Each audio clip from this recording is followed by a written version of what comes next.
Today, we're diving into a really incredible story by the Swedish author Selma Lagerlöf called The Rattrap. And, it almost feels like a fairy tale, but for adults.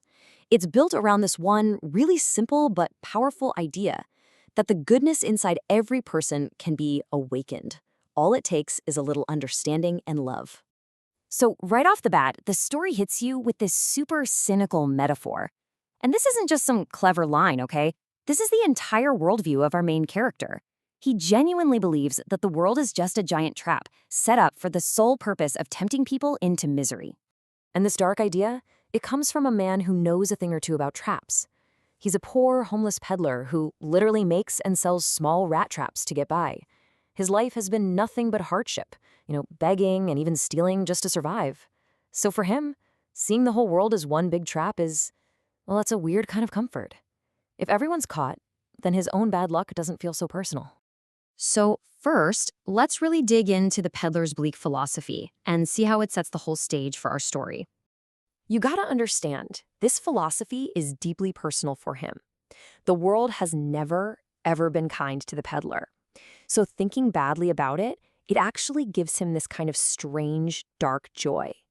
He loves to sit and imagine other people getting caught in the same dangerous snare or circling the bait, just like he is. But here's the thing. What happens when the philosopher himself is the one who sees the bait? Well, as you're about to see, his own theory gets put to the test immediately.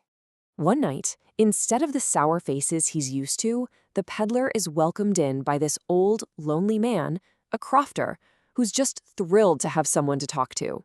The crofter shares everything, his food, his tobacco, and even his secrets. He proudly shows the peddler the money he saved up. And just like that, the bait is set. The very next morning, the peddler comes back, smashes the window, and takes the money.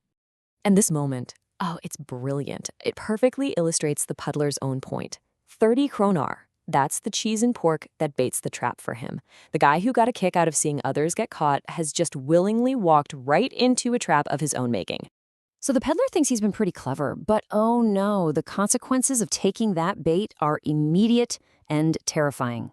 He runs off into this big, confusing forest, and panic starts to set in. The paths just twist and turn, and he realizes he's just walking in circles. And it's in this moment of pure dread that his whole philosophy just comes crashing down on him. He finally gets it. He's not the observer anymore. He's the rat. This is him at his absolute lowest. The forest isn't just a bunch of trees anymore. It's the physical trap he was always talking about. He just sinks to the ground, exhausted, thinking this is the end.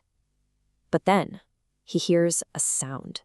The steady thumping of a hammer coming from an ironworks nearby. He staggers toward that sound and finds shelter at the Ramjo Ironworks.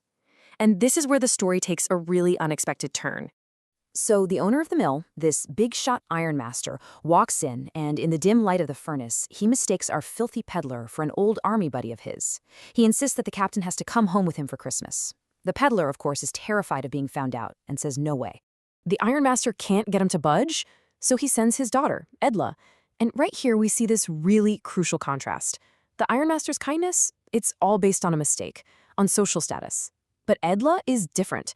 She looks right past the rags and the dirt, and she senses the man's fear. She just sees a human being who needs a little bit of peace. So, Edla's gentle and compassionate nature works where her father's authority completely failed. The peddler actually agrees to go with her, and this marks a major turning point in the story. The next morning, they get the peddler all cleaned up. He's bathed, his hair is cut, and he's dressed in a nice suit. But now, in the clear light of day, the ironmaster gets a good look at him and realizes his mistake, and he is furious. He accuses the man of being a fraud and threatens to call the sheriff. Just as the peddler is about to be thrown out, Edla steps in.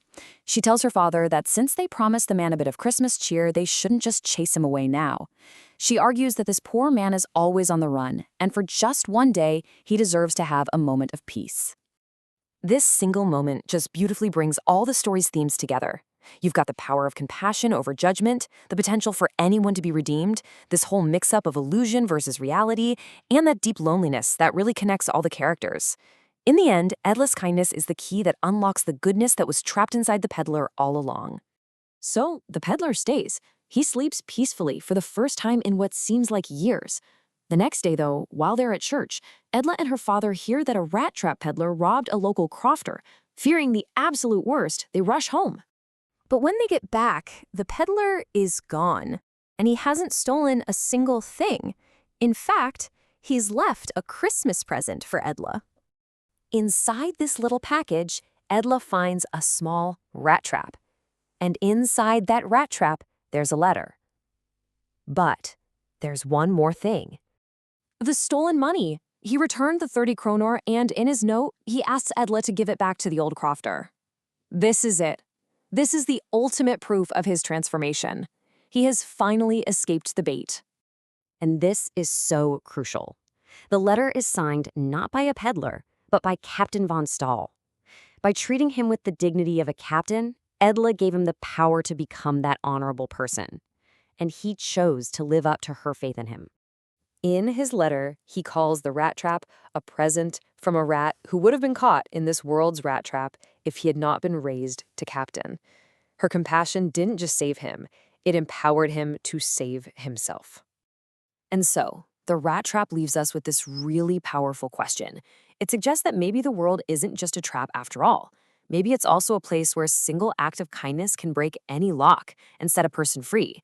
It's a reminder that empathy might just be the one force powerful enough not to trap us, but to redeem us.